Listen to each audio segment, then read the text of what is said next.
Hey friends, today we are talking about emails. Not what's inside the email, what's outside the email, the subject line. It's like the frosting on the cake or the decorations on the cake. The part of the cake that makes you want to eat the cake, that's the subject line of the email. And that's today's video, so let's get into it. Okay, so when you're crafting a subject line, the whole purpose of the subject line is to interest someone enough to open the email. That is its job. It has one job. You know that joke that we all used to say, like, you had one job? That's it for subject lines. Now, today we're talking tactics on what types of subject lines give you better chances of opens. You know, is it alliteration? Is it puns? Is it numbers? Is it emojis? That's what we're going to get into today. So, we're going to begin with what's on everybody's mind, emojis. Now, a couple of years ago, when things were still fresh and we got to use emojis in subject lines for the first time, like every brand in the world was throwing emojis into their subject lines. And so you would think, hey, this works, right? Like emojis are a great idea. Possibly not. So we've read through a lot of metrics and studies about emojis and subject lines, and the conclusion seems to be, like sometimes it gets worse opens, sometimes it gets better opens. It's not super conclusive. I would say if you're the type of person, you have the type of audience who is receptive to that kind of fun element, give it a shot. But don't base your entire subject line strategy around it. As always, audience is the main thing, right? So, if you're sending a client a birthday greeting, throw in a little balloon emoji. That's great. If you are sending an email, to widowers about estate planning, probably, maybe keep that element out of things. Read the room is what I'm saying. Tip number 2, use questions.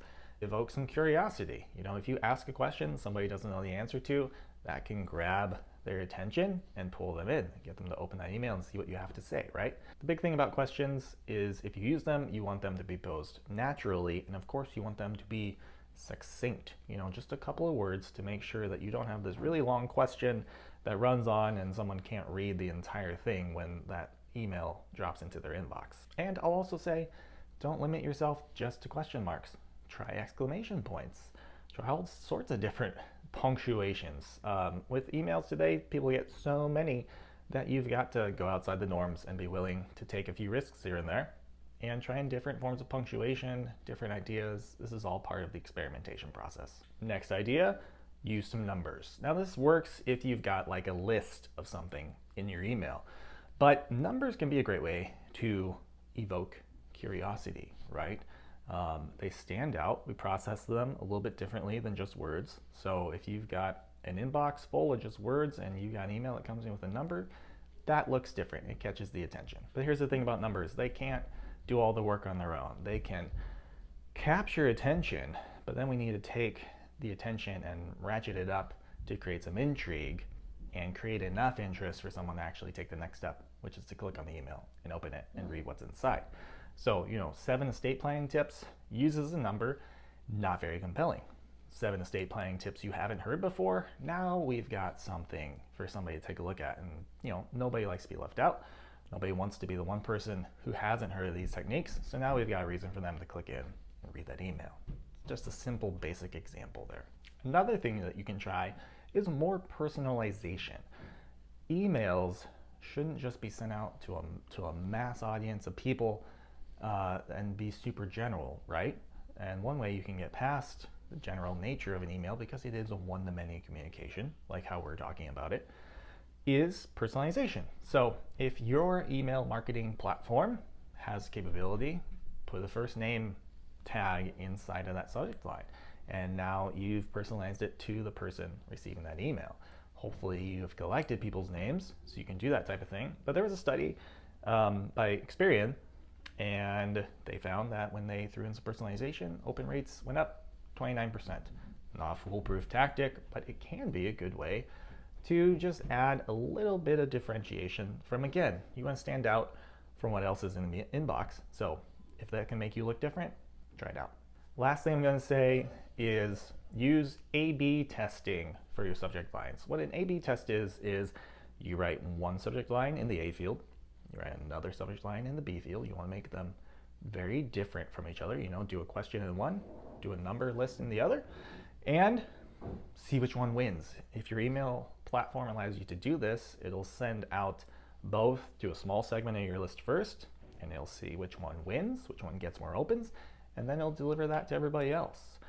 Now, you can do this manually, but you kind of would have to do a lot of work. You can switch it up week to week and try it out that way. But if you can automate it, automate it. We use ConvertKit for our emails. It makes A/B testing on the subject lines super easy.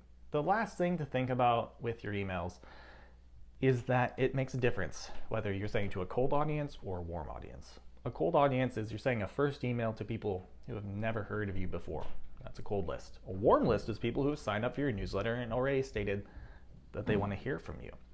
Now, just because you've got a warm list of people who have signed up doesn't mean you should just be focused on growing that list ever larger, right? You want to maintain it. And this is one thing that people don't always understand about email marketing, is that you don't have to just wait for people to unsubscribe. Even though unsubscribes, really, I think of them as a good thing because it's someone self-pruning them out of your list you don't need to be talking to. But you can also take that into your own hands and get rid of cold contacts. Like if somebody hasn't read an email from you in a year, you can just remove them from the list. And open rates are contextual, right? So if you've got a huge list and you have bad open rates, maybe you need to do some cleaning on that list and just direct yourself to people who are actually interested and really want to be hearing from you. And just focus your attention not on all the people who aren't listening, but focus your attention on the people who are listening instead. Again, everything comes back to audience and talking to the right people. That's where your attention needs to be. That's today's video on subject lines. See you next week.